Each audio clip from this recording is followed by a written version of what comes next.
So a couple weeks ago at this point, I made that video talking about the fact that the MCU does not need Spider-Man to survive. And I kind of gave you the obvious evidence there that the fact that the MCU got as big as it was without Spider-Man ever being in the picture. And a lot of people were like, no, I'm gonna argue against this. Arguing on the internet. New concept, I know. But now let's go over the fact that Sony does need the MCU for one particular reason that not a lot of people are looking at when it comes to face value and looking at the whole Sony situation.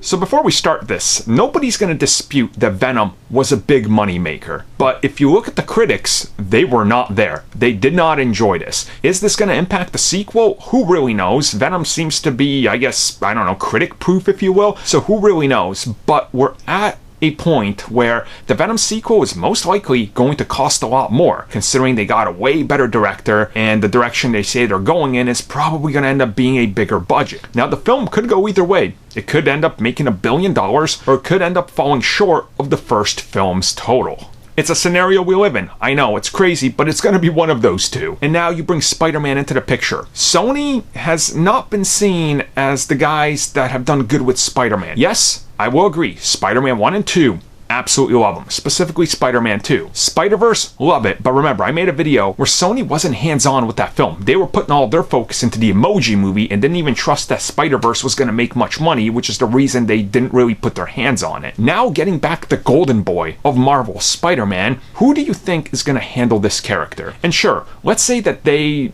take a hands-off approach on it. Again, this is very possible, but looking at their track record with Spider-Man and Venom, this probably isn't going to happen. There is the little deal that you have to look at that involved Kevin Feige. Kevin Feige figured out and was there for Sony to really kind of go over the script details, to design the suits, the concepts, to lay down the foundation that would pay off in the future. Sony never really had that foresight with any of their Spider-Man films. They were never doing that because they were never forward thinking. To them, it was get it out and we'll look at it in the future. The best example you can really look to is TASM 1 and TASM 2. TASM 1 was supposed to be some sort of version of Peter Parker that was engineered from birth to have spider powers. They scrapped all that during early audience tests and were like, oh, we really messed up. The whole untold story thing was completely wiped away, and in the second one, they're like, let's just try to mimic what Raimi did without actually realizing what Raimi brought to Spider-Man that people loved. And again, that failed. Venom, love it or hate it, I don't know how you guys feel about it, but you can tell that that is definitely Sony hands onto a film, the way they treated pretty much every aspect of it, and specifically the marketing. And if you look at what Sony's done with some of the cringy marketing with Far From Home, you start to understand what happens when they're hands-on and when they're hands-off. Now, when you look at what Marvel Studios was doing, Kevin Feige was there to oversee everything, how it was all going to flow together. Now they don't have him. They need the MCU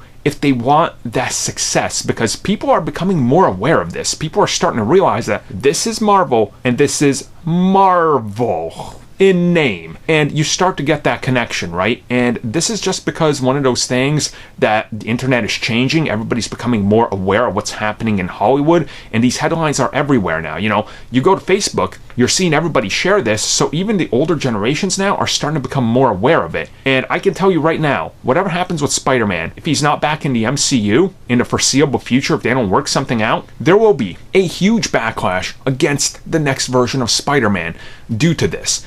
And you, as well as me, know that it's going to really make a huge dent in pop culture because it's going to be everywhere. Every website is going to be running it, and that's going to be huge. And the moment you see it on something big like Good Morning America, which they will talk about, I guarantee, and how it's not a Disney deal, the mass crowds are then going to be aware of it, and they're going to vote with their dollar.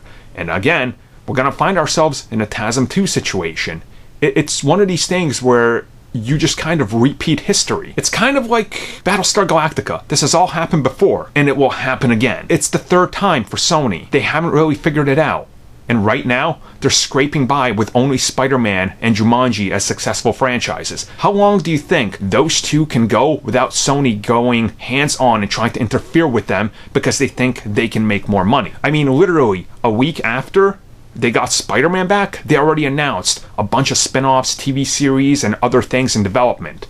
Again, repeating the same mistakes they did when TASM 2 was announced. History is bound to repeat itself.